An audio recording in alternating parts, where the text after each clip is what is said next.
I have a feeling that we're going to have a lot of the same similar teams now that the season's moving on and most of the teams are pretty much, you can see the way they're setting up. We'll find out, that's for sure. I'll give you my number 10. My number 10 is the Steelers. Believe it or not, I was between them and your G-Men, and I gave it to them. So, yeah, we're on that one already. You have the G-Men at 9? I do have the G-Men at 9. Yeah, I got the G-Men at 9, too. I was between the two. I'm like, because both teams I still think are playoff contention. If they get on a roll, can go win a Super Bowl. There was only one that I was debating with the Steelers as far as 10 goes, and that was the Saints. Yeah, I was at Saints. There's a couple teams that I was iffy with sliding into that 10 spot, but I feel like you can't screw Pittsburgh because of Sunday night's game and Big Ben. I mean, let's be serious. Big Ben's always hurt, so the odds are he will be back. Next week? Maybe misses one more game, makes it for that next game against Baltimore. He's gonna be back, and they're gonna most likely make the playoffs. Because I mean, you look at the wild card race in the AFC, and yeah, it's diluted. So, who you got at 8? Who do I have at 8? Right now, at number 8, I am rocking with. I'll give you my 8 then. I got the Patriots. Do you? See, I had a hard time, but the Gronk injury. That's why I have them all the way down at 8. But they're still dominating their division. They're 7-3, you know. But their division's so not as hard as it. No, them Jets are creeping up according to everybody but us. Out. Oh my God, drives me nuts. Ladies and gentlemen, if you're out there listening and you're in the tri-state area, we want you to know we will be the only sports radio station that will not sit here and constantly talk about the Jets all day.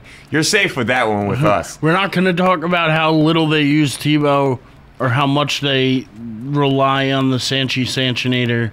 The Sanchinator. Or how bad Rex Ryan has become. We're just not going to dwell on those issues. We've touched on them, but we're over them. So we're done talking about them. I have the Patriots at 8. Where we got at 8? I actually, so far, I'm still with you, but I'll give you my 7 so we can see if maybe I switch it up and don't keep. Who you got at 7? Keep copying you. Right now, at I think you're going to have a different 7 than me because I think you're going to have the team I have at 7 higher. Okay, well, at number 7 right now, I went with the Green Bay Packers. Okay, we're not far up. I went with the Broncos, though. I was going to go with the Broncos, and then I thought about it, and I'm like, you know what? For some reason, I think I trust Denver's defense more than I trust Green Bay. The way I look at it is if those two teams played, who would I pick? And I would still pick Green Bay. Okay, I see. And I think that's really the way you should do your power rankings. So that's the way I looked at it, and because of that, I have Green Bay just one spot ahead at 6. Okay. So okay, I can see that. And then I'm flipped. I have Denver at 6 because I don't. See, I knew we were going to be pretty similar here. So let me just say we'll run through it quick then. Who you got at 5? Because I have a feeling that it's going to be one of the two teams from last night. One of the two teams from last night. You know what? I started my tweet about our power rankings and I never sent it, so I'm sending it. Anyway, at number 5, it is one of the teams from last night, and it's not the team that won. We got the same. Yeah, which is hard. It was hard to drop Chicago back down to 5. Now, where do you have the team that won? Right in front of them. Me too. Oh, this is sick. So right now, the only thing me and you have different is our 6-7, and they're just switched. Mm-hmm. I have Denver at 6, you have Green Bay at 6, and then vice versa. Who you got at 3? At 3, I went with B. Moore. Me too. Who you got at 2? Maybe we'll flip flop these two as well because I think we will. I went NFC with number 2. All right, see, I went AFC. I went with the Texans at 2. 2 and Atlanta at 1. And it's only because I saw the Texans struggle against a Jacksonville team that everybody else is beat up on, but they allowed 37 points to, was it? Yeah, 37 to 44. Or 43. Yeah. Exactly 80 points scored in the game. It was ridiculous. You can't do that.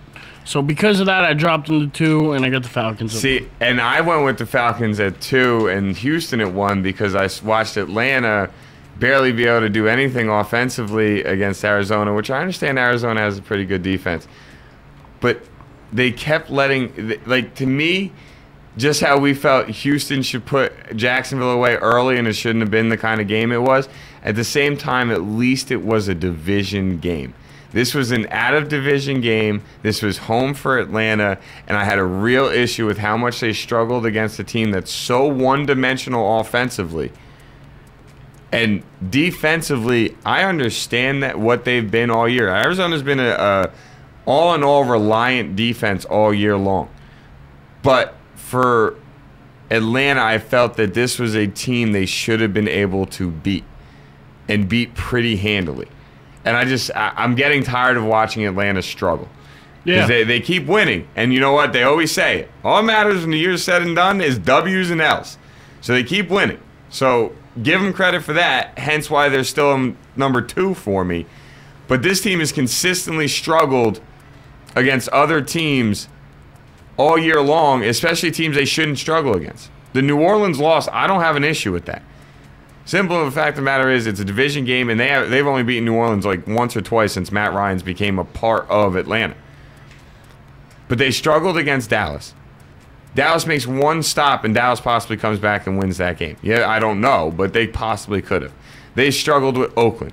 They struggled with, and it seems with these teams that they should dominate, they throw a lot of interceptions.